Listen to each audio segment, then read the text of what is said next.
कि इन्हें मुल्क छोड़ना पड़ गया।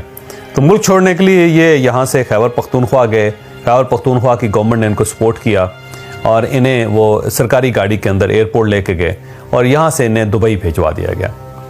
अब दुबई ये कुछ अर्सा रहे और इन्होंने अपना ट्विटर अकाउंट भी बंद कर दिया, साथ इन्होंने अपना जो व्हाट्सएप ग्रुप था जिसमें या व्हाट्सएप नंबर था वो भी ब्लॉक कर दिया। तो किसी को ये मैसेज का जवाब नहीं देते थे, इवन फैमिली के साथ भी इनका राब्ता नहीं था।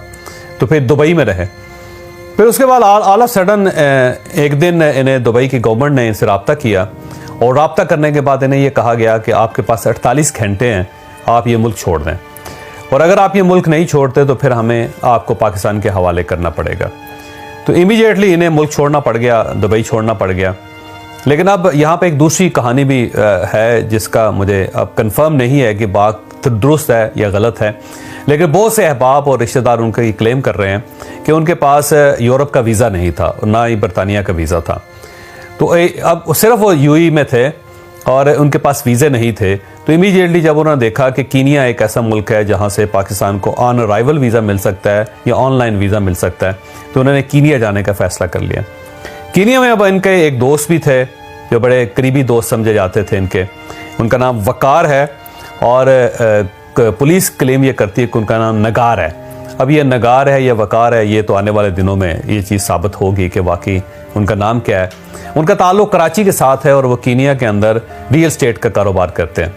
तो ये उनके पास चले गए और कीनिया की पुलिस का ये भी दावा है कि इनके साथ इनके भाई भी थे जिनका नाम खुर्रम अहमद है।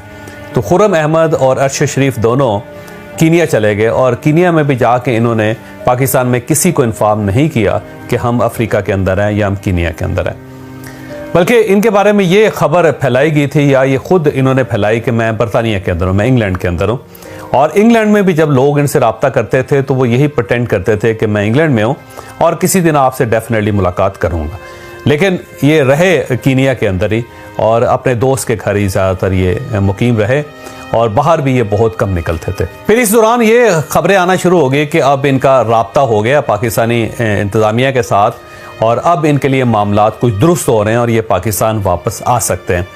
बल्कि एक दोस्त ने यह भी मुझे बताया कि ये नवंबर की पोस्टिंग जो है उसका इंतज़ार कर रहे थे कि नवंबर के बाद जब चीज़ें बदलेंगी तो ये पाकिस्तान वापस आएंगे और अपने केसेस का सामना करेंगे और उसके बाद पाकिस्तान के अंदर ही ये कोशिश करेंगे कि ये रहें और यहीं पे जर्नलिज्म करें और जहाँ से जिससे जो माफ़ी मांगनी है मांग के अपना किबला दुरुस्त करके ये प्रॉपर एक जर्नलिज्म में जिस तरह दूसरे लोग सर्वाइव कर रहे हैं उसी तरह ये सर्वाइवल की कोशिश करेंगे। बहरहाल 3-4 दिन पहले इनके बारे में ये पता चलना शुरू हुआ कि ये कीनिया के अंदर हैं।